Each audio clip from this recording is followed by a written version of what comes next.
Good afternoon,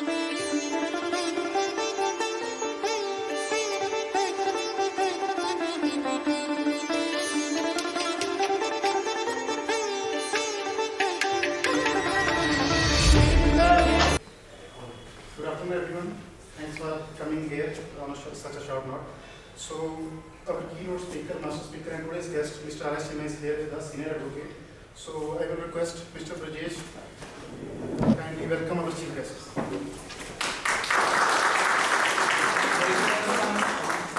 First of all, I would like to thank the Honorable Chief Justice for providing us this space to conduct such kind of events. And secondly, the Indian Law Institute for creating such events that are helpful for young advocates. Now over to Brajesh.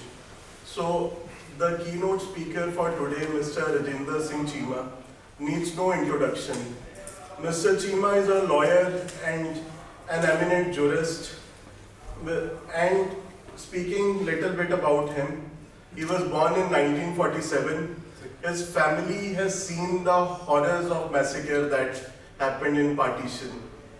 And thereafter, despite the adverse circumstances, he attained legal education and joined the High Court Bar in 1977. And because of his excellence, this Honorable Court on its own motion designated Mr. Cheema as a senior advocate. He has represented numerous bureaucrats, all eminent politicians and industrialists. And not just the same, Mr. Cheema has stood for many social causes pro bono. Further, Mr. Cheema was appointed as a special prosecutor in Sikh Roy's case by the Honorable Delhi High Court, and also as a special public prosecutor by the Honorable Apex Court in Colgate's scam case. Sir, we are really privileged to have you here. So the topic for today's masterclass is confidence building in lawyers. So they say, sir, confidence is silent, insecurities are loud. We are in a profession where confidence is not just a trait, it is a necessity. Where they say that the lawyer's words, they can change destinies, but confidence goes much beyond it. It leaves a mark of its own. So what is the true foundation of confidence in a lawyer? Is it deep knowledge, courtroom experience, or something else? Perhaps the belief that one truly belongs to this profession. I will like to start with thanks to the Bar Council, Mr. Suvir Sadhu, particularly my friends. I have to start with a little explanation. I was being asked to be here since long, but I was all the time saying, please let me know if we can interact, because with my colleagues I would like to be questioned so that we come right to the issues which concern all of us and where I can say certain things which are of relevance and which may help my young friends to contribute and make this bar a better institution than what it already is. Two things which my friends wanted were, one was that young friends came to me, they said we are very jittery on confidence. We want to know how confidence can be built. And the second which interested my younger friends was, what is your journey? How did you make it to this particular point? And therefore I thought I'll start briefly with just passing reference to the issues which touch this and then leave it open to all of you. First issue is, why is confidence so critical to a lawyer? Confidence everybody needs. A footballer needs confidence, a lecturer needs confidence, an architect needs confidence. But a lawyer needs confidence very desperately, because in his very first bout, the youngest lawyer may be facing the tallest lawyer on the other side. There are no weights as in fencing, as in boxing, as in other competitions. So lawyer indeed requires confidence, and confidence is a very critical component of a lawyer's profession. The second question which I would like to answer and which I put to myself was, what is confidence? Generally, we correlate confidence to a brave face, to a loud voice.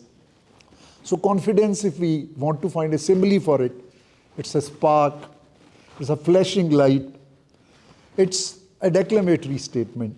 But as you go into the issue, we are not examining a person's confidence in one particular performance. We are looking at his confidence level. Then if we go into that, confidence has to be perceived differently. Confidence is actually based on inner strength. Confidence is like your faith in your own self, your trust in your ability, your trust in having worked at your case, and the quiet dignity with which you believe that you will be able to deliver. So seen from this point of view, confidence is a much more complex and much more comprehensive phenomena than what we would normally in a day-to-day conversation identify confidence with. Again, confidence for what? I have had the occasion to appear, and I still appear, from the court of the magistrate to the Honorable Supreme Court of India, sometimes in the course of a week, sometimes in the course of a day also. What kind of case are you handling? If you are handling a regular case, be it a trial, be it an appeal, probably the judge needs you, and you don't need what we generally consider confidences. But when you are doing a matter before the High Court, you are doing a matter before the Supreme Court, you are in the first hearing, you are going to die and survive that very day. An anticipatory bail may be rejected right now. Your interim relief may be denied. Supreme Court, is the toss of a coin. Then confidence is a different commodity altogether. Then confidence is to be derived from what is the challenge before you, how well you prepare your case, how sharply you have delineated your points, and whether or not you are able to deliver something in the twinkling of an eye. But let me share one thing with you. In one sense, I'm a wrong man to address you. I feel nervous even now. There is no lawyer I have thought of who does not have butterflies bothering him.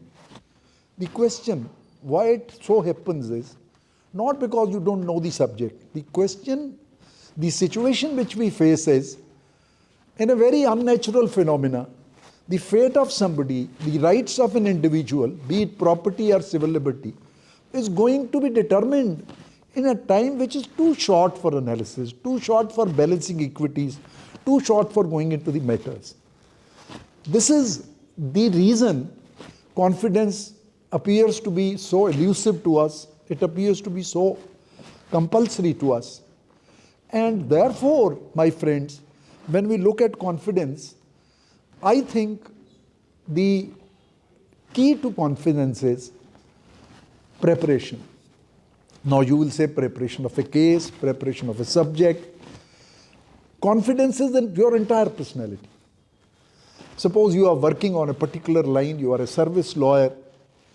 First and foremost thing is you are dealing with a particular specific proposition.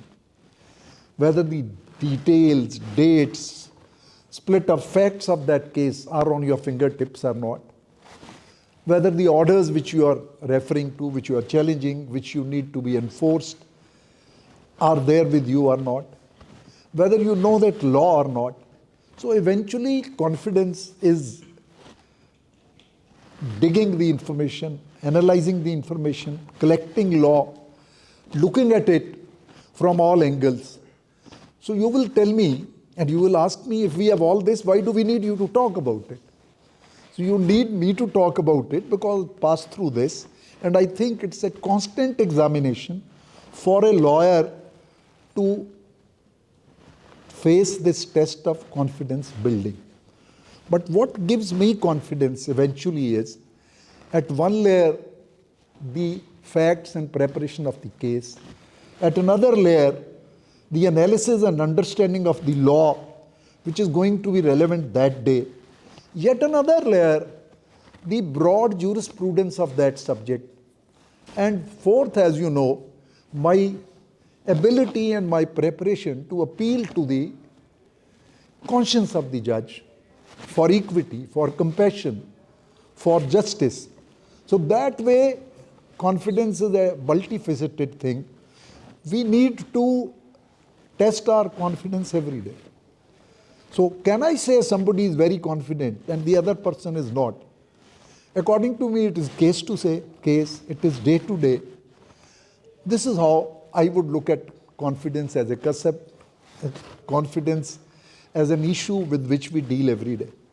But then there are some questions which we have to answer and which baffle lawyers when they are at the threshold and the initial years of profession. First is inequality. Is it a profession where level playing field is far away and all kinds of participants from different backgrounds are thrown together in a pool, put in a very ruthless competition? Are there some people who have inherent weaknesses with which they come and they find it more difficult to build confidence? They may be very easily rebuffed by the court. They may be laughed at. When we are speaking in the court, we are addressing a judge who's all-powerful. We are also conscious of our peers hearing us at the back. It is quite possible that they are worried about their own cases and have no time for me. But I would be terribly conscious of what they are doing. And there will be my rival lawyer. So all these things test the ability of a lawyer every day. I am of the opinion that inequalities are there. There are social inequalities, people from depressed classes. These are very wide, not in the very broad brand categories as we see at them. People coming from a not so happy economic background, women lawyer, people who have not studied, I'll come to that separately, people who have not studied in those kinds of schools where others have studied. So all these create a playing field which is not a level playing field. But then the next question would be, should the fight be dropped? Should the man give up? Should he think that I cannot do it? I think that is where we have to pause. The ceiling is there, the barrier is there, but it's not an unbreakable glass ceiling. And the fourth thing which I have not added, there are people who are more equal than others. There are second generation lawyers, third generation lawyers who are privileged. There are judges, kith and kin, who are privileged. There are people who are related to top bureaucrats, industrialists, people who come here with a silver spoon. And when you are thrown together with them, you obviously had a big struggle at your hands.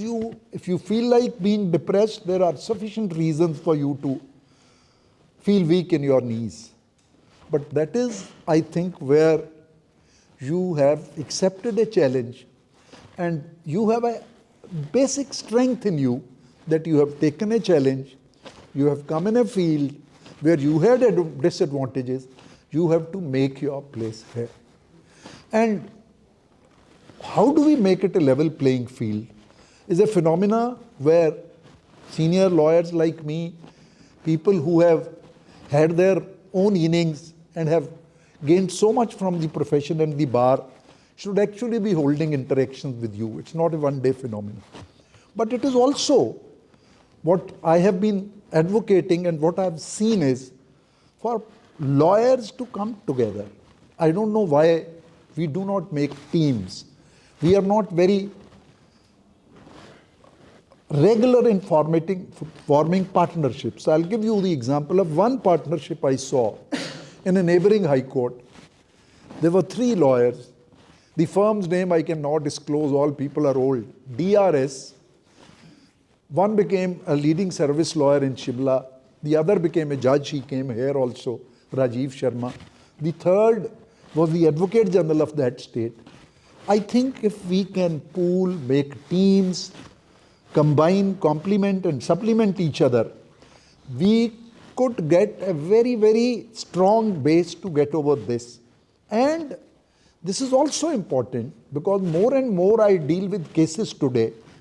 There is an interaction of laws. There is a lot of interdisciplinary issue involved. I look at a GST case or I look at a case of custom duty. I think more than one brains have to join together.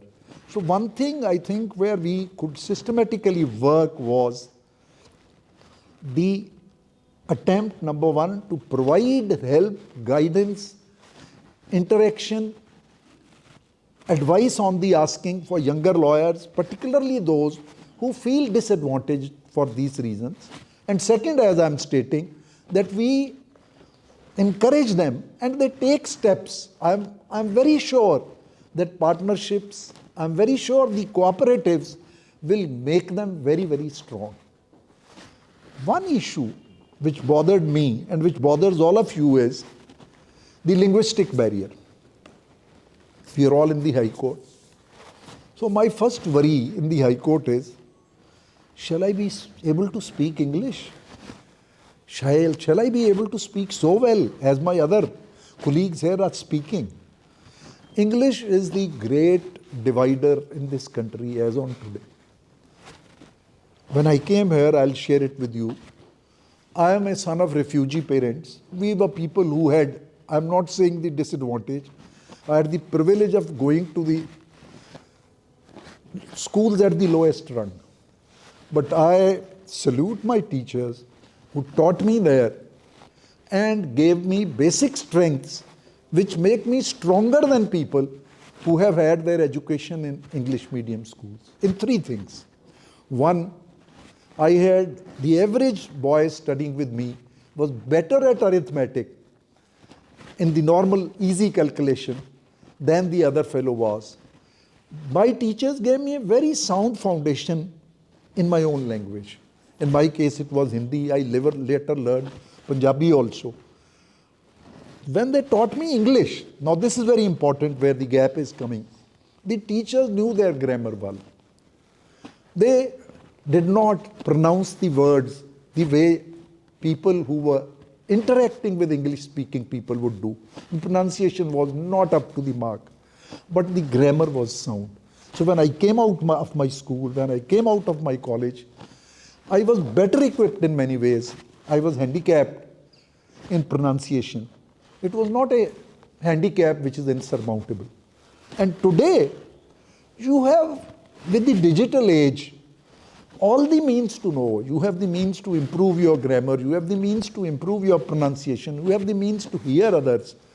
I think the linguistic barrier is no longer such as cannot be surmounted, but we must be conscious of that barrier. Because I know lawyers from Haryana, in a criminal case, talking of an injury on the thigh and saying there is a cut on the thigh and the whole court laughing, or the judge also making fun of the lawyer. These situations do arise, but they also arise when we are talking of a law point and we make a mistake.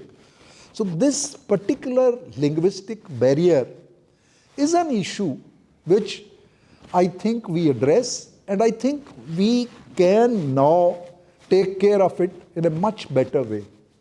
Incidentally, today is World's Mother Tongue Day. And I repeat that I was blessed because I went to a Hindi medium school, because I was flooded, I was showered the treasure that the mother tongue has. Mother tongue is the museum, mother tongue is the repository of the cultural DNA. It is so rich with folklore, proverbs, songs, poetry, which is my window to wisdom. So therefore, please do not have an inferiority complex. First of all, if you did not have the opportunity to be educated in an English medium school from the very beginning. There is nothing inherent by way of incapability there, but you must identify it, address it, and look into it. Then the last issue here is, I'll close the confidence part on that, is what gives you confidence at the end of the day? Who is the person when you go to the court? Who is the person whose performance impresses you? We hear lawyers. I still, like a young boy, watch certain lawyers in the Supreme Court, some here also, younger lawyers, who present it very well. At the end of the day, I am beholden to a lawyer who has studied his subject well, who goes to the heart of the matter, and who touches the jurisprudence in the case. At the end, wisdom is more than speaking correct English.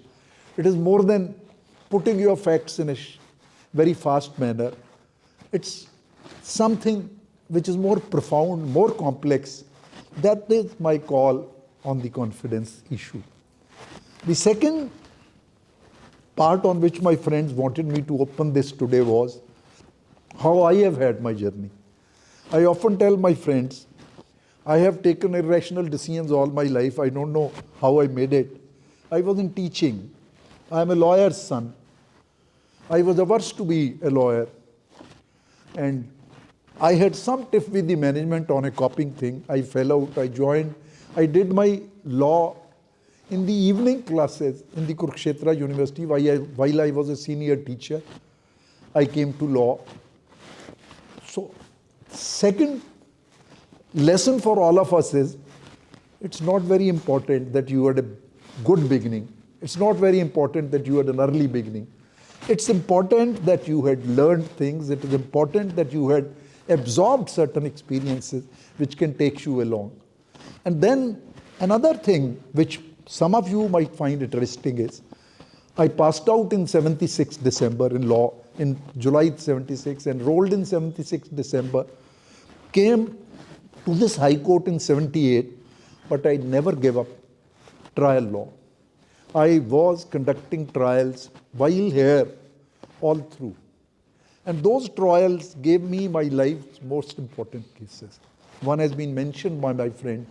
I was the special public prosecutor appointed by the Delhi High Court in now Sajjan Kumar's famous case of first conviction, which started at 2010. In 2010, I had to travel all the way, but it was an article of fate for me. It was a spoiled case, but because I had had a lot of experience on that side, I was able to do the case.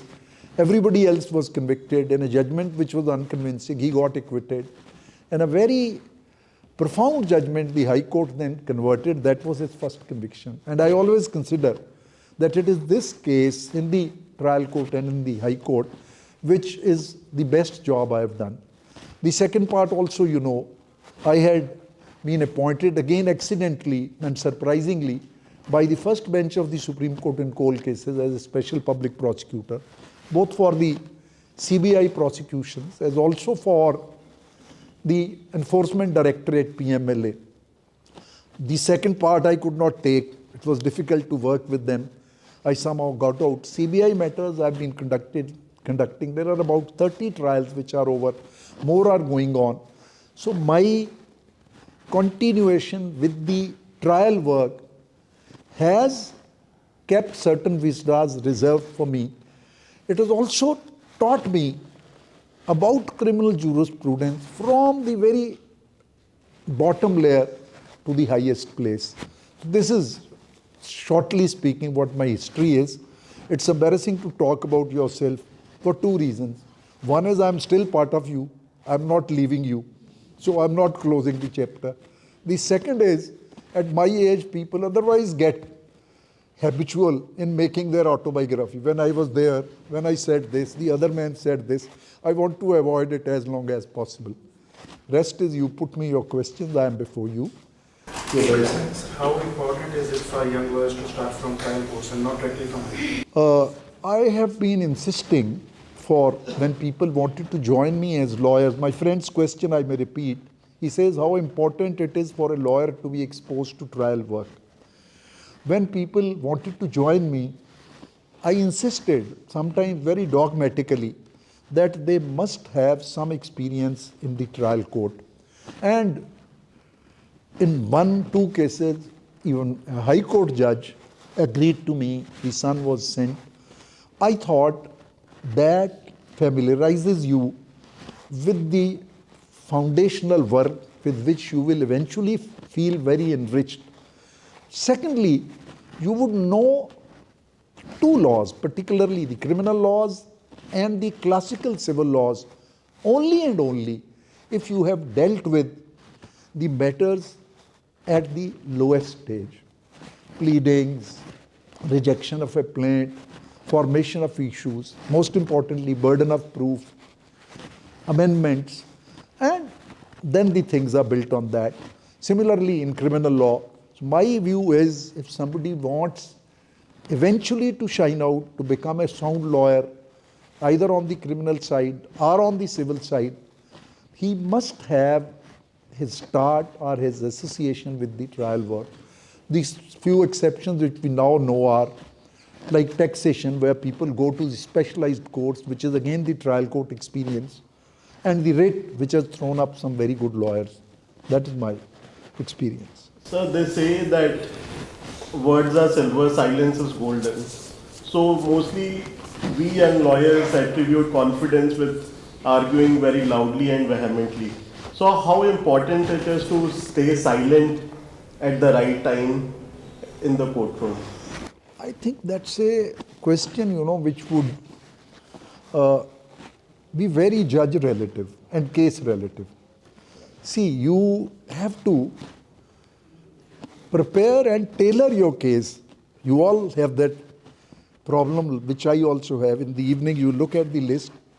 Kithe laga hai case? It's a very, very important query. First, how patient is the judge to really understand? How much time will he give me? And that understanding will enable you how to mold your arguments on that particular day. And I think the most important thing, which I learned very late in my life, that is a bad habit which I had to shed up. One of the most important qualities in life is hearing. I learned it very late, I must confess before you. But when I started doing it, I found that hearing is a very, very great aid to learning. So when we hear a judge, every day we are there. When we hear a judge, when we hear the other counsel, we get an insight into the kind of personality the judge has. And there are no hard and fast rules. You have to sometimes be deliberately passionate in your argument. You have reached a point where you are 50, your case is right here. And if now you convince the judge about the justice of your case, probably you got to be a little passionate, I'll not say loud. These are, of course, tests which we all face, and we make our correct or incorrect judgment while we deal with it ourselves. Sir, the RS Cheema of erstwhile days in 78 when he joined the bar and the RS Cheema of today, how has he evolved in terms of dealing with the judges? As you told that you were a bit impatient, you did not hear. See, so what was the progression like? What changed apart from the hearing part? First is the judges. You had a smaller court when I came. And I must share it with you. If you gave a good performance, you were not known, you were a beginner, the judge noticed you. Probably because of rush of work, other things. That is a phenomena which is not that common now. And that is a phenomena which makes a huge difference. Because if the judge gives you a pat on the back, it emboldens you. It makes you soar. It makes you rise. I remember cases, I was doing a case, I can share the bit of fact with you. The wife said she poured kerosene oil on herself. She said, "This is the matchbox, set me afire." And the husband did it. The story may be artificial, but that was the story.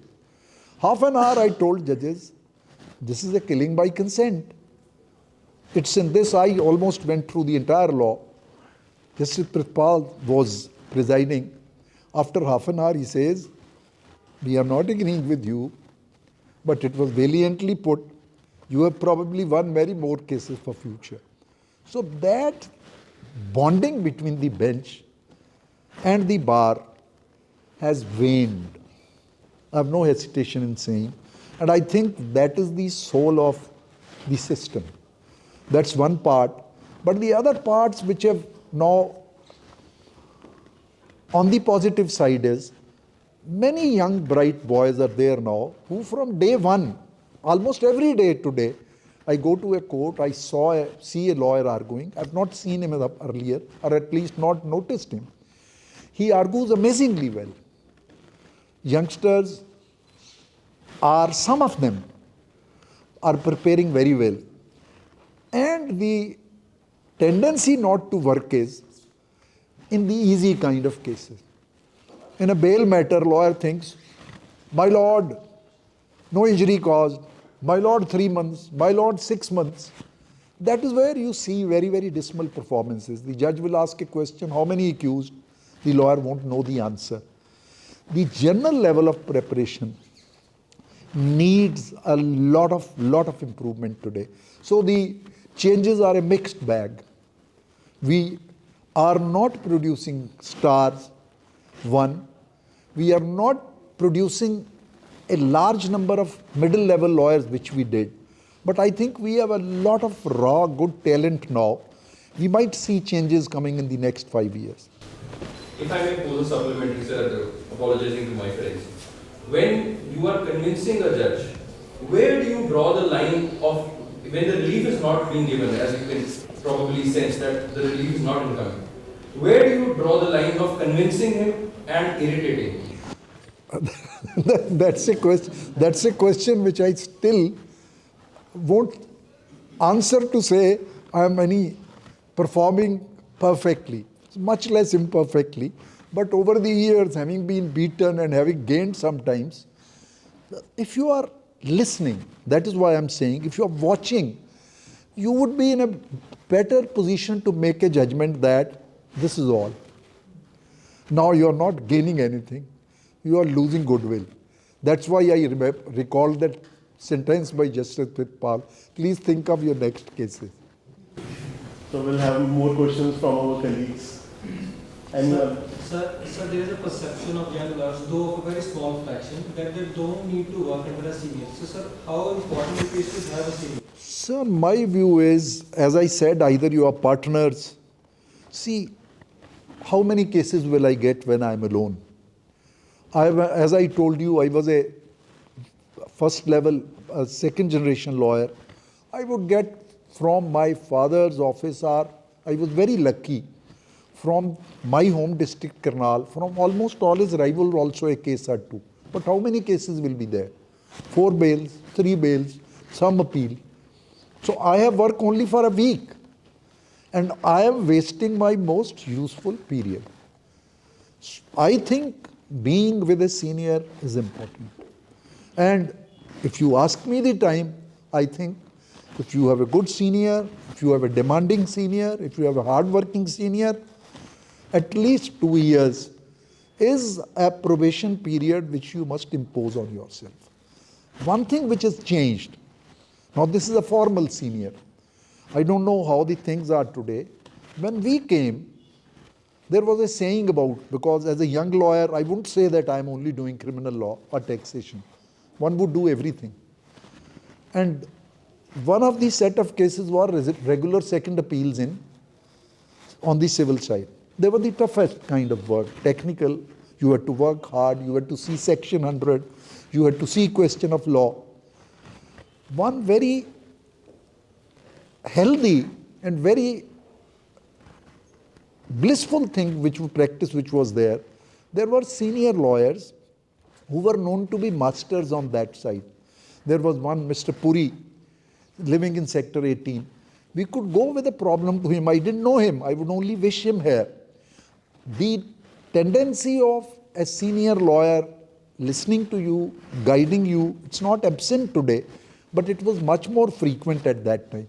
So there may be a formal senior, which I think is necessary, but much more important than that is, please go to 4 people, 5 people, 3 people, understand the subject with which you are dealing, delay it, bother yourself, don't sleep, because at the end of the day, it is this particular hard work which is going to mold your case, which is going to decide what happens.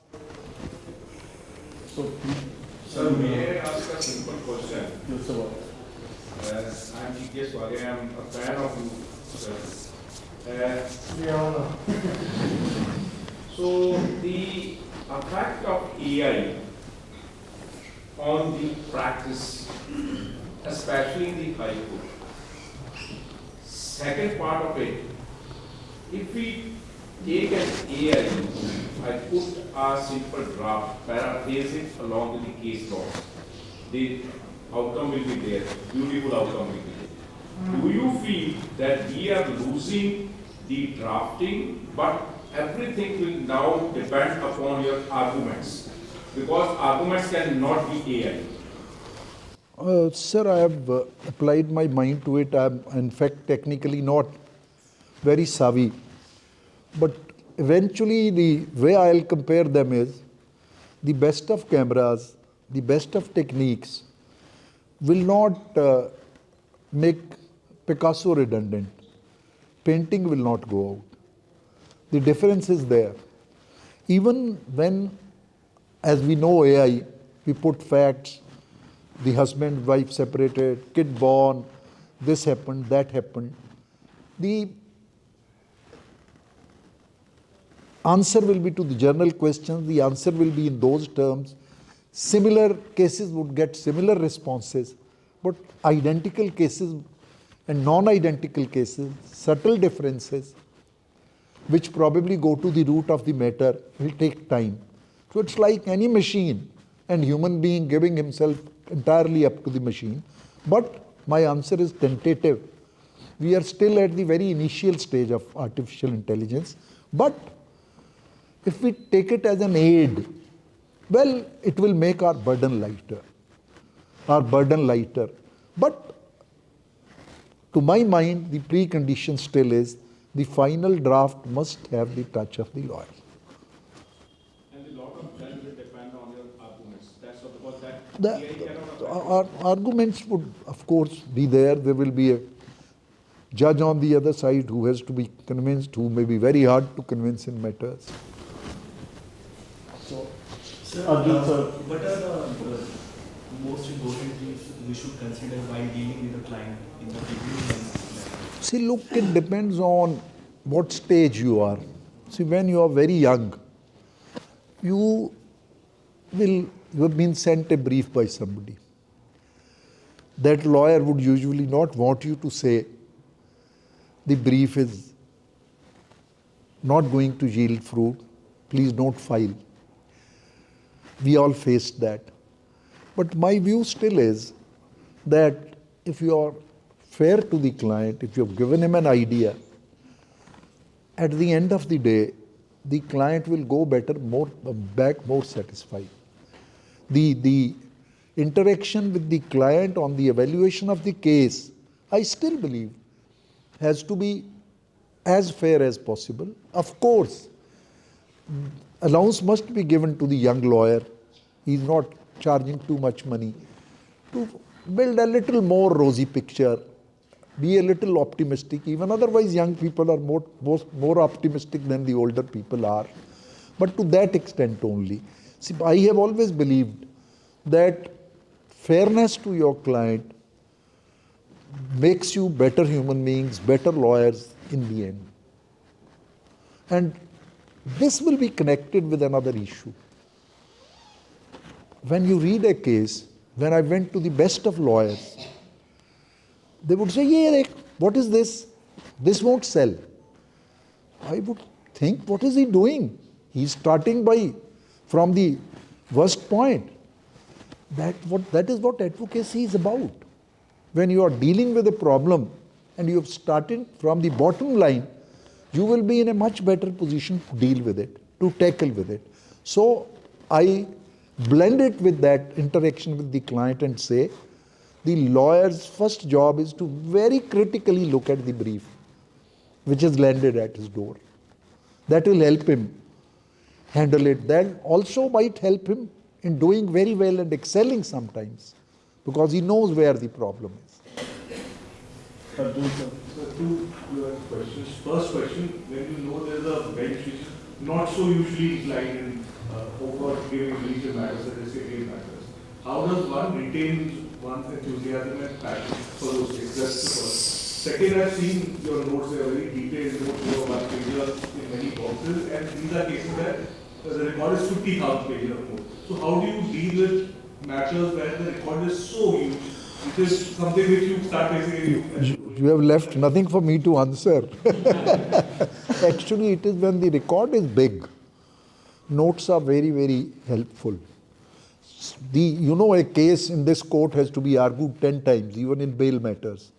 First time it takes long, but then you can revise even a big case in half an hour. In murder cases, where I've spent days together, I look at my notes shows, and those notes I'm learning every day.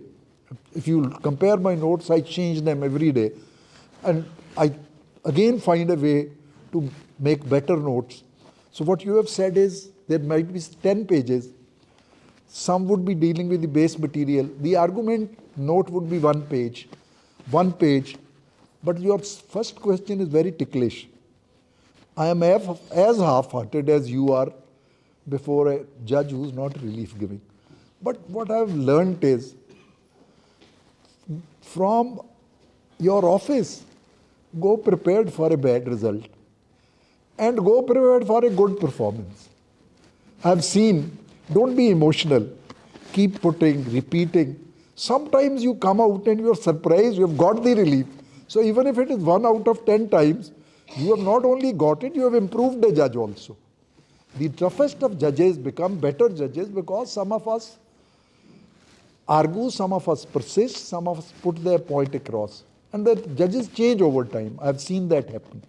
That is where our role comes. In fact, I have been asking everybody at the bench also, please start hearing criminal appeals, because when we learned, the first lawyers we watched argue were the senior most lawyers in the appellate courts. And the judges, not only hearing them, judges opening their eyes wide to see. Then we somehow got division bench appeals. People came to hear us. That trend has disappeared. The court is inundated by arrears. There are no final hearings. That, to my mind, is causing a huge loss to the training which the lawyers would get in the court usually. So, as far as sometimes drafting part is concerned, and I'm only talking about the appellate stage only, we have seen criminal appeals being drafted in 1 or 2 pages when it comes to grounds of appeal being drafted on say, audience convention. Similarly, as far as drafting of a suspension petition is concerned, so how to approach drafting in such cases, because we have seen very brief grounds of appeal, but yet they are as elaborate as they could be. Mr. Mela, the answer is a little difficult. You see, when you are, my very light way of putting it is, your first brush with the judgment is like meeting your girlfriend for the first time. Your mind is most receptive that day. You pick up facts very fast and do not waste that advantage. Therefore, when you mark them, when you draw your points, I have seen that some of the points would be forgotten by you and probably never return. That's one part where I believe we must read the judgment.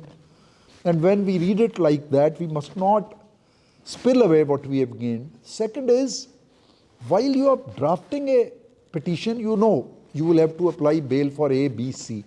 You also know what your grounds are. And you also know which part of the evidence is. So therefore, it will be a relative question. You are dealing with an appeal where you have to file a suspension application, see that your grounds are reasonably detailed, incorporating that. Any more questions, sir, please? Sir, I got to know that you are a postgraduate. Sir, would you come forward a little? Sir, I got to know that you are a postgraduate in economics also, sir. Does this really help you in litigation process in this? मेरे को नहीं समझ आया. Sir, he said that he got to know that you are a postgraduate in economics. So does that degree help you? Yes, certainly that. Not only degree, I am opening a secret. I know very little law. I know sociology more. I read anthropology. I am a student of literature in many languages. Law is one of my lower side achievements in reading. My one advice to all of you is please read. Please spare some time for reading. For two reasons. In fact, it is reading, it is gaining knowledge which helps. For economics, let me tell you, I went to deal with the cases of coal block allocation. They were technical. They were all dealing with very mighty companies incorporated under the Companies Act. They were group companies. It was only my understanding and my association with my economics in academics which helped me. Then when I came to this court, or I deal with a case of embezzlement, I deal with cases of economic offenses, that becomes very helpful. In fact, any knowledge, I don't have time today, but I've won big cases in appeals by quoting short stories from a French story writer, Maupassant. Anything might come handy to you when you are dealing with a situation. Therefore, please make it a point to read. And read newspapers, read little fiction, read serious things. That also will save other people from listening to sometimes what we would avoid saying and enrich us. So can we take two more questions? I'm ready. I'm there. This one was very important. Sir, as a senior member of the bar, the proposed advocate amendment bill, what would be the impact of foreign law firms entering India? Look, these are larger issues. The bars normally react to them in trade union matter, but these are state level issues. And the disconnect in India is bar council people are not lawyers. They are not concerned with our concerns. We have no access to them. This is one of the tragedies of this country. I've been doing law accidentally for some time. I've not seen senior lawyers, serious lawyers, subject experts being normally associated with the syllabus formation. So these issues actually are of concern, and I think lawyers as a body, all of you have studied the latest draft amendments, some of them are dangerous, and we ought to apply mind to it, put them on our groups for discussion. Same about this also. So let me not assume the role of an expert here. I believe we will have to look into it, its feasibility, its desirability, and also most importantly to draw the line. More questions? Learned colleagues. Sir, may I ask one question? Please. Sir, we know courtroom competence is driven by how much one knows, the knowledge of statutes, knowledge of judgments, and knowledge of facts. Sir, is there any methodology which would fit all, in which we can learn more in a better way? So because young lawyers often find it difficult to learn statutes and learn judgments, so we don't recall at the time. No, I think probably the initial cases need a lot of hard work. I have my small diaries where I've noted God knows cases which are useless, hundreds of them, sitting in the court. Somebody, even today, if somebody is quoted a judgment, if I don't note down the judgment, I note down the lawyer's case number, I ask him later. Case law is something which is a lawyer's lifeblood, particularly on legal issues, and it keeps changing today. Initial cases, early cases need a lot of hard work, many times more than what we would do eventually. That hard work will pay us. And second thing which I've always said, go to a friend of your standing, discuss your case with him. He'll tell you this is not a good argument. That interaction, which I'm calling partnership also, may take different forms. Go to a senior. I'm sure whenever a young lawyer has asked me something, I've only been bad in telling him day after tomorrow. I've always given him time. I remember a young lawyer, I don't remember the name. He came, he says, I have this hearing before the Supreme Court. I said, you will get a dismissal, but you will get a good hearing. I'll tell you how. So he came smiling, he says, I got a dismissal, but I got a lot of hearing. I said, since you are going, once you consult somebody, you interact with somebody who's more experienced, probably you will also be ready not to fight with the judge. If I've told you, you're not likely to get bail, you will not be peevish, you will not fight it out. But that will give you a kind of easy confidence of putting it across, because you're not worried about the result. You know it. Sir, is writing under your own hand the same thing again is a good idea, or is it reading only reading again and again? No, I always write because I can't retain. Since I read a lot of things, make a note. In fact, you all know, when you have made a note by your own hand, you never forget. Anyone else, learned colleagues? So one more question. Sometimes you have any case where you are ethically, you think this it is wrong to defend a client. So do you have such? Well, ma'am, there are cases which I initially refused taking, but then the answer to your question is, I am now sharing with you something which you can as a lady appreciate. When I got married, my wife said, I hate lies, and you are a lawyer. I said, I don't tell lies. She says, how do you manage? How I manage, I am telling you. I'll tell the judge, there is no legal evidence justifying my conviction. And by telling him everything, and even if I don't tell, do you think the state council won't? Or the judges won't see through it? So what we really are doing is, that is why I said, when the case comes to you, first be a judge yourself. And if the answer your heart gives you is, it's a case of conviction, you won't be that disheartened losing it. So therefore, the second question you are saying is that happens in trial. Here we only have a paper book, we have legal evidence. Trial court, sometimes the lawyer has to take a decision. There the line is, if he is within his professional limits, it's his duty to do so. And second, you all know, I have to keep in my bosom what my client has told me in confidence. That is the law. That is the privileged communication. So unless I have forged, I have fabricated, I have actively connived with my client in building a defense, I think I am well within my rights as a lawyer. Any more questions, please?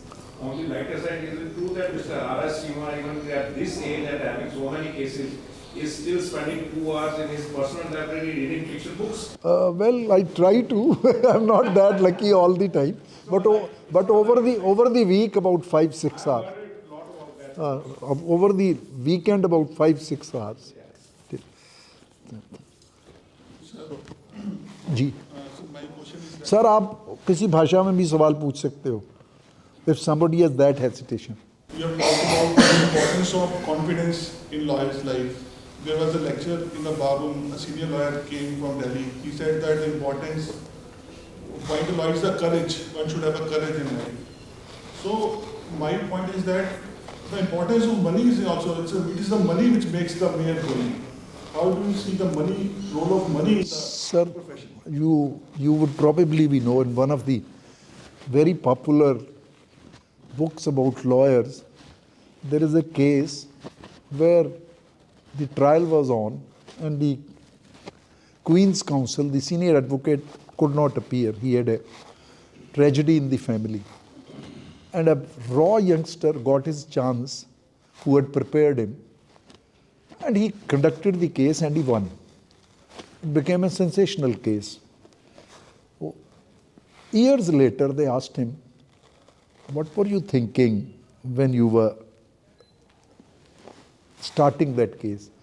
He says, I was thinking that my son had tugged me at my gown in the morning and asked me for something. Papa, please get me that today. See, money is of course there. Money is there for the doctor also, who is doing a very ethical profession. It's there for the teacher also. But I think, if money is the byproduct of hard work, then it's fragrance. I don't think money can be motivation as such. Initially it might be. Money may be a necessity at one time. Some people may have a lot of fascination for money. But at the end of the day, lucky is the lawyer who enjoys his work, and money is the byproduct. I mean, that is where I would like to reach in life. Yes, sir, please. A question being asked in my own office, but I think it is for the consumption of everybody, so I'm asking. So I have seen when I joined the profession, whenever there was any uncharitable personal remark of demeaning the lawyer's performance or anything, the seniors used to get up and defend and tell the event that your remark was unjustified. For the last 5-7 years, I'm watching this thing almost missing. Nobody takes a stand for the young lawyer who has been looked down upon or has been commented on by the judge. Number one, why has this happened? Why the seniors have abdicated this responsibility to defend the junior bar? 1, 2, if the seniors are not coming forward, how the junior, who is not only carrying a brief in the hand but also has to protect the dignity of the profession, should protect his or her own honor without being disrespectful to the bench. And sir, it is not only youngsters, boys who are doing well, young girls are also doing well. Because you said there are so many good young boys. They are doing better, ma'am. Ma'am, they are doing much better. Because they have to catch up. They are charging their price from the history of deprivation. They are doing better. First thing, I have no explanation to offer. It's bad. I still do it occasionally, let me tell you. But I don't do it as frequently as I did because no other people join. But the seniors, I'm not talking of designate, are not doing their duty. They should step in. As I still try to do it. But you know, when one does it, one looks at the judge and assesses, will it be worthwhile? In very crude language, can he be educated? So that's one. Two is, I think the seniors should take this burden. The seniors should stand by young lawyers, and particularly more important than this is when a young lawyer has done very well, argued a case very well, not got the relief, it's the duty of his senior to wait outside, to find that young lawyer and to compliment him. I sometimes remember, sometimes I miss it, but I always feel this ought to be done. We need a lot more camaraderie, lot more encouragement, lot more feeling of brotherhood, now sisterhood, because you are sounding aggrieved on that. And the second part, suppose if the seniors are not defending the youngster and there is a very abominable remark by the judge or maybe the opposite counsel, how does junior, without being disrespectful to everybody, defend? Ma'am, that's a very difficult question. You know, most probably at that young age, at my age, I sometimes can be very sweetly vicious to the judge. Because then he is the one who's stung hard. One of my remarks is often recalled in the bar. There was a judge, whenever you read the first witness, he would say, Cheema sir, main batata hu kya hua tha. And before you read, he would start. And one day I said, my lords, main to wahan nahi tha, mujhe to pata nahi. But this you learn, you know, after a long patience. I would still ask juniors not to retort. See, this may be remembered. But if they have their composure, if they can be restrained, it will be wonderful if they stand up their ground. But usually I think the seniors, that is where we are now handicapped by the bar association. That is one part where I think we now have a total vacuum. Because a judge would immediately appreciate if the bar office bearers have gone to him and said, this we have received. That connect, that layer of protection has to be revived. Mr. Deol, you want आवाज बोल रहा है. I have also felt many times when I was actually sometimes complaints will come from members of the bar saying that we have been not or sometimes unnecessary costs have been imposed which were not called for. So I also second thoughts of Mr. Cheema that if we have a constant dialogue going on between the bar and the bench, then these things can be curtailed to maximum. That is actually possible. I think the absence of dialogue is hurting us for the last few years. I think what we can add to that, we can have programs in the bar where we call judges, we have seminars organized internally, because if you can interact with the judges on a healthy note, I think that will probably build up a more congenial atmosphere. So one question. Not question, but actually I would say answer to the question. Sir, it is a responsibility of the individual to take stand first and then approach to the senior if he fails or she fails. I'm a young lawyer and first generation lawyer. I started practicing in my own. I didn't join any chamber or any office service now. So I faced this kind of harassment. So I moved the application. I got the relief. So I think one should take stand for themselves first. You've almost answered your question. You have narrated something I think we should all note and learn from. My God, Shivran, you will also ask me a question. Come on. I had the opportunity of assisting you in a pro bono matter last week, and that begs the question. You've spoken of three professions: teachers, doctors, and lawyers, all which have a public service element. How does one balance that public service element with the commercial necessity of running a practice, paying your juniors and associates, and having a good... Look at Shivran. This is like saying how much conscience you should have. See, you cannot have a measure of it. There will be some people who will be compassionate. There will be some people who will not charge a poor client. There will be sometimes you would say this matter was not heard. This will be a matter of individual morality. And my regret is, in goodness, in humanness, in compassion, we are going down. We are going down. Our mercy or pity, words I don't like, our compassion for the man in trouble, we are bothered less and less. I don't know why as a society, if you switch on those 24/7 channels in the evening, they'll place before you dead bodies, scooty into car, truck into this into that. This has made tragedy so routine for us. We have become immune to human pain. And all young lawyers, I must tell, thanks for saying that, at all times, I have made 10% pro bono work as my principle. I want it more.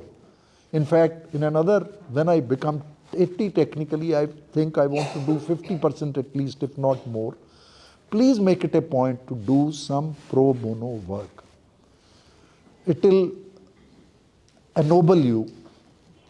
It will enrich you as a human being, and it will give you a kind of happiness which you would not experience by any other good case. Even in cases like Sajjan Kumar, we were charging a pittance, not even the conveyance and back. But those are the cases which have given me the greatest joys of my life. So most of us young lawyers usually get bail matters. You are not that young, my dear, sorry. I'm young to the bar. Most of the young lawyers we get bail matters. But the tragedy is that in some matters where anticipatory bail would have been granted in the first go, if the person is unfortunately arrested, he does not get bail for 3-4 months. Why is it so that the jail is treated as if it is a resort and liberty is not acknowledged as much as it is in the books? That is for another day. I'll be there because bail jurisprudence in India, I said it in the presence of Supreme Court cases. There was a Bar Council of India seminar in Delhi. I'll only make one remark. Bail in India today is more difficult than it was in British times. And that is a very sad commentary, because the post-constitution India with Article 21 there should not countenance this situation. There was a sentence which I must not share publicly. I was defending a judicial officer in a contempt matter. So the Honorable Judge said, "How do you justify this?" I said, "I don't. But I say no contempt is made out." He says, "Should he have done it?" I said, "The sad thing is doctors are insensitive to pain and judges to injustice." Now that is a sentence I spoke in agitation, but that is a sentence which rekindles in my mind sometimes. The ease with which a very normal bail is rejected, it's somebody else's case, it disturbs me. We are very, very careless on individual liberty. So thank you so much. Thank you all. Thank you so much.